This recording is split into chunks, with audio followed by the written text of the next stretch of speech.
أشرقت نفسي بنور من فؤادي আসসালামু আলাইকুম ওয়া রাহমাতুল্লাহি ওয়া বারাকাতুহু।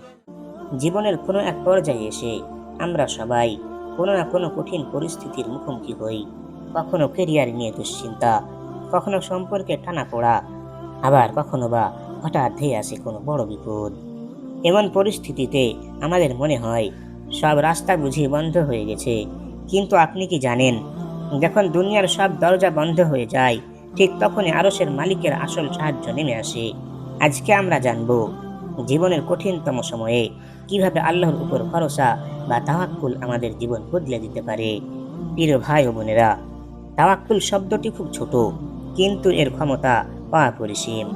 তাওয়াক্কুল মানে হলো নিজের সর্বোচ্চ চেষ্টাটুকু করার পর ফলাফলের জন্য সম্পূর্ণভাবে আল্লাহর উপর নির্ভর করা। পবিত্র কোরআনে সূরা আত-তালাকে আল্লাহ তাআলা এর এক চমৎকার সমাধান দিয়েছেন। আল্লাহ তাআলা বলছেন, ওয়ামান ইয়াতাওয়াক্কাল আলাল্লাহি ফাহুয়া হাসবুহ, আর যে ব্যক্তি আল্লাহর উপর ভরসা করে, আল্লাহ তার জন্য যথেষ্ট হয়ে যান। সূরা আত-তালাক 1 নম্বর 3। একটু গভীরভাবে চিন্তা করে দেখুন, মহাবিশ্বের যিনি সৃষ্টিকর্তা, তিনি যখন বলছেন তিনি আপনার জন্য যথেষ্ট, তখন দুনিয়ার কোনো অভাব, কোনো দুঃখ কি আপনাকে পরাজিত করতে পারে? প্রিয় দর্শক, একবার ভাবুন তো, হযরত মুসা আলাইহিস সালামের কথা, যখন তার সামনে ছিল উত্তাল লোহিত সাগর আর পেছনে ছিল ফেরাউনের বিশাল সৈন্যবাহিনী। বাহ্যিকভাবে বাঁচার কোনো উপায় ছিল না। সঙ্গীরা ভয়ে চিৎকার করে উঠেছিল, আমরা তো ধরা পড়ে গেলাম। কিন্তু মুসা আলাইহিস সালামের তাওয়াক্কুল দেখুন। তিনি দৃঢ় কণ্ঠে বলেছিলেন, কখনোই নয়, নিশ্চয়ই আমার রব আমার সাথে আছেন, তিনি আমাকে পথ দেখাবেন। আর তারপর কি হয়েছিল তা আমরা সবাই জানি। সাগর দ্বিখণ্ডিত হয়ে রাস্তা তৈরি হয়ে গিয়েছিল। আমাদের জীবনটাও মাঝে মধ্যে এমন সাগরের সামনে এসে থমকে দাঁড়ায়। কিন্তু আমরা যদি মুসা আলাইহিস সালামের মতো বিশ্বাস রাখতে পারি, তবে আল্লাহ আমাদের জন্য বন্ধ রাস্তা খুলে দেবেন ইনশাআল্লাহ। প্রিয় ভাই ও বোনেরা, এখন প্রশ্ন হতে পারে, ভাইয়া, আমরা কিভাবে এই কঠিন সময়ে আল্লাহর উপর পুরোপুরি ভরসা রাখব?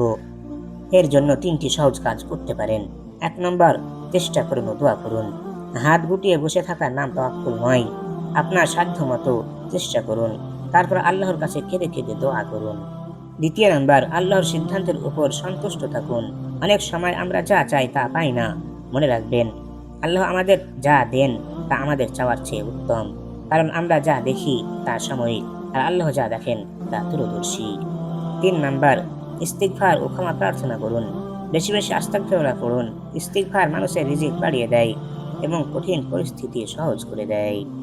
প্রিয় দর্শক, আজকের এই ভিডিওটি যদি আপনার হৃদয়ে একটু আশা জাগিয়ে থাকে, তবে হতাশ হবেন না।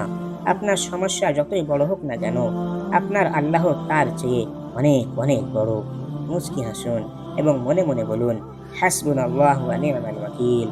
আমাদের জন্য আল্লাহ যথেষ্ট এবং তিনি কতই না উত্তম কর্মবিধায়ক। ভিডিওটি ভালো লাগলে একটি লাইক দিন এবং আপনার প্রিয়জনদের সাথে শেয়ার করে সদকায়ে জারিয়ার সওয়াব লাভ করুন। এমন আরো ইসলামিক ভিডিও পেতে আমাদের চ্যানেলটি সাবস্ক্রাইব করে রাখুন। দেখা হবে পরবর্তী ভিডিওতে ইনশাআল্লাহ। আসসালামু আলাইকুম ওয়া রাহমাতুল্লাহি ওয়া বারাকাতুহু।